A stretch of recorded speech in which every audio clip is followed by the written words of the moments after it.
Welcome to Global Age Videos. Today's topic is basically relevant to Afghanistan crisis and it is very important regarding CSS and PMS. Why is that so? Because Afghanistan crisis in Afghanistan is the heart of South Asia.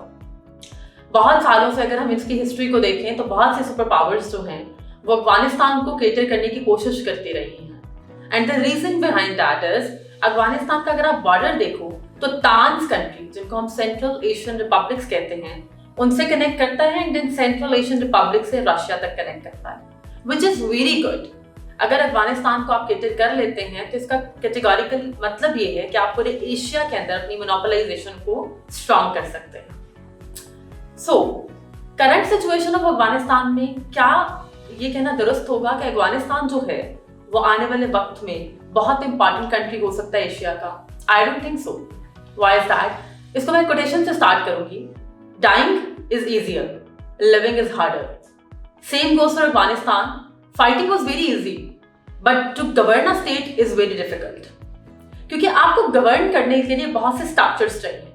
उसमें administrative structure आता है, आपका technocrats का आता है, bureaucratic structure आता है, along with that बच्चों आपका इकोनॉमिक स्ट्रक्चर आता है, आपके इकोनॉमिक इंस्टीट्यूशंस आ जाते हैं, आपके पॉलिटिकल इंस्टीट्यूशंस आ जाते हैं, because we are living in a global world. तो इसमें इन सब डायमेंशंस को कवर करना बहुत जरूरी है। आपके इन तमाम तक इंस्टीट्यूशंस को कवर करना बहुत जरूरी है। अगर आपके ये इंस्टीट्यूशन स्ट्रांग नहीं होंगे तो आप अंडर डेवलपिंग स्टेट में ही फॉल करेंगे। That is the biggest issue Afghanistan is having right now. और मुझे लगता है कि कहीं ना कहीं तालिबान को एक रियलिटी चेक भी मिल गया है। उनको इस बात का अंदाजा हो गया है कि लड़ाई करने में तो कोई मतलब परेशानी थी ही नहीं। क्लाशनकोव यहाँ से उठाई और चला दी, 2 बम्बार्टमेंट्स कर दी, ड्रोन स्ट्राइक अटैक्स कर दिए, because it is very easy. उनके 4 मरेंगे, आपके 2 मर जाएंगे, that's it. Numbering of deaths थी सिर्फ ना, नंबर्स थे कि कितनी लाशें हैं।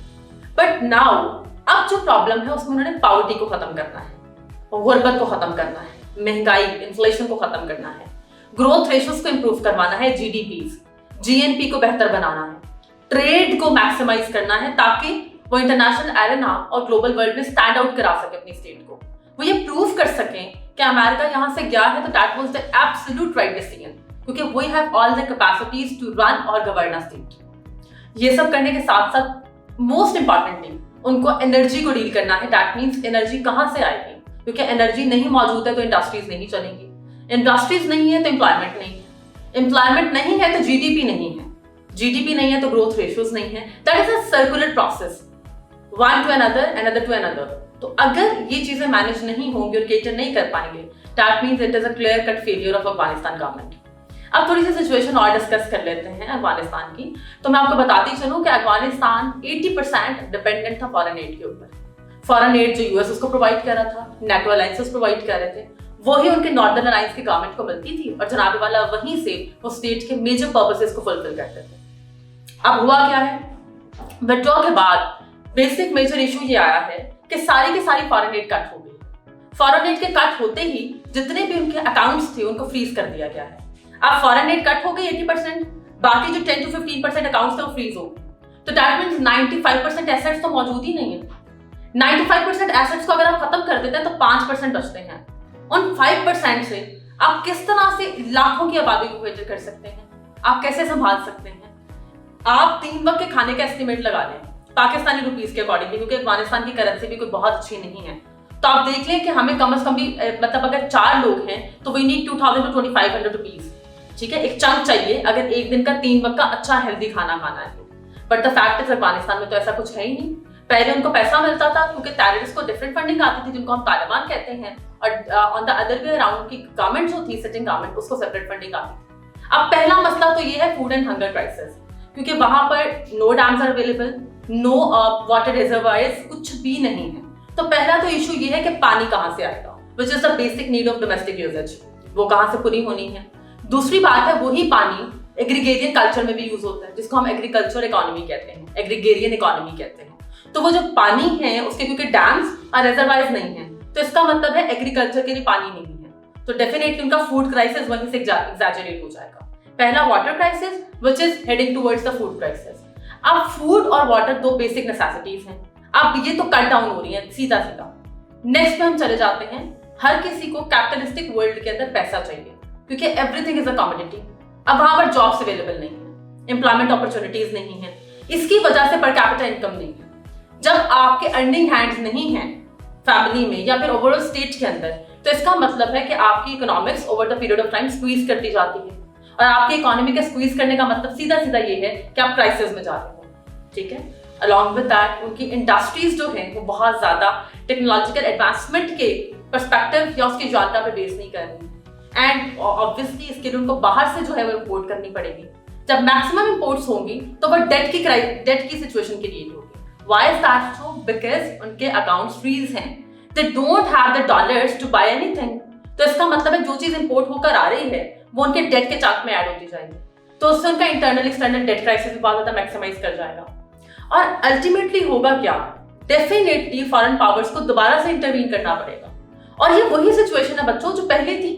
पहले तालिबान जो हैं वो इस बात पे बहुत ब्लाबर करते थे, जनाबे वाला हमें फॉरेन पावर्स कंट्रोल कर रही हैं, अमेरिका हमें कंट्रोल कर रहा है। But on the other way around, अगर इकोनॉमिक क्राइसिस और सिचुएशन फर्दर खराब होती है तो फिर एक नहीं मल्टीपल फॉरेन पावर्स के इन्फ्लुएंस में वो आ जाएंगे। इसमें आप चाइना का नाम भी ले सकते हो ऑब्वियसली, क्योंकि चाइना वहां पे इन्वेस्टमेंट करेगा। चाइना के अपने स्टेक्स हैं, गवादर के सेंस में भी है, चाबहार पोर्ट के सेंस में भी है।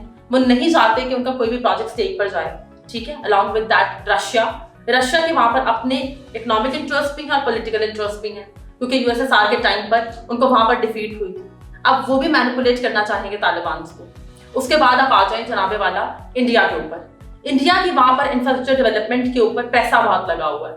शातूत डैम और जितने भी 12 डैम्स बन रहे हैं काबुल रिवर पे, उसकी फंडिंग इंडिया ने की है। तो इंडिया के अपने इंटरेस्ट है कि हम इन इंटरेस्ट को मैक्सिमाइज करके तालिबान को मैनिपुलेट करके अगेन पाकिस्तान के अगेंस्ट इनको इस्तेमाल करें। ये एक बहुत इंपॉर्टेंट पॉइंट हो सकता है। यूएसए का अपना इंटरेस्ट कभी भी खत्म नहीं हो सकता अफगानिस्तान से, क्योंकि यूएस उसको डे वन से एक बफर स्टेट ही समझ रहा है। तो बफर स्टेट के अंदर इसको ऑब्वियसली अपने इंटरेस्ट को मैक्सिमाइज और मैनिपुलेट करने की या एक्सप्लॉइट करने की कोशिश करेगा। पाकिस्तान के अपने इंटरेस्ट है, हम बॉर्डर शेयर करते हैं, हमें क्रॉस बॉर्डर टेररिज्म का बहुत बड़ा एक हमारी स्टेक पर है।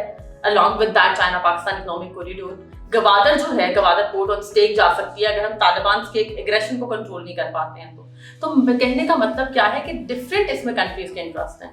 चाइना, रशिया, यूएस, ये तो 3 वीटो कंट्रीज हैं सीधे सीधे जो जिनके इंटरेस्ट यहाँ फॉल कर रहे हैं।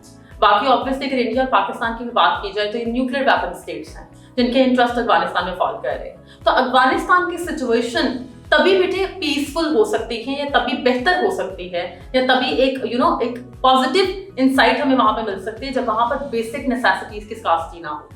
अनफॉर्चुनेटली वहां पर टेक्नोक्रेट्स, ब्यूरोक्रेट्स, एडमिनिस्ट्रेटिव स्टाफ के स्ट्रक्चर्स मौजूद ही नहीं है। तो पहले तो उनको एक प्रॉपर स्ट्रक्चरिंग चाहिए जिसके ऊपर वो गवर्न करना शुरू करेंगे आहिस्ता आहिस्ता अपने डेमोक्रेटिक इंस्टीट्यूशंस को।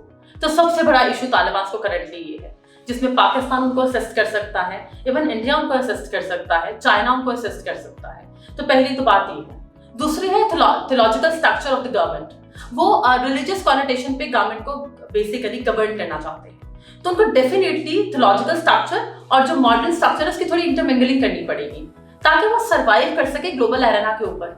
वरना वो सर्वाइवल उनके खतरे में पड़ जाएगी, उनकी तो स्टेट जो है वो एट स्टेक जा सकती है, उनकी सॉवरेनिटी एट स्टेक जा सकती है। तो दूसरी चीज ये है कि उनको ये चीज जो है मैनेज करने की जरूरत है। तीसरी बात, प्रोटेक्शन ऑफ फंडामेंटल राइट्स।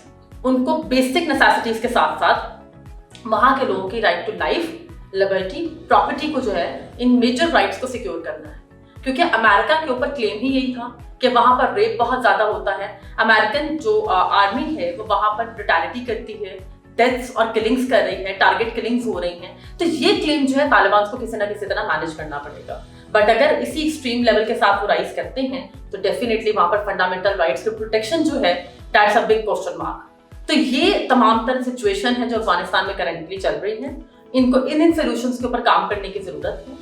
और तीसरी बात यह है कि इतने ज्यादा veto countries along with that इस रीजन के कंट्रीज का स्टेक जो है वो अफगानिस्तान सिचुएशन के साथ अटैच है। तो लेट्स सी फ्यूचर में क्या होता है। टिल टुडे तो यही है कि अफगानिस्तान में तालिबान का एक कंप्लीट और क्लियर कट फेलियर जो है वो नजर आ रहा है। उसकी रीजन अगेन वही है बेटे, दे don't have good governance structures. So thank you very much and stay blessed.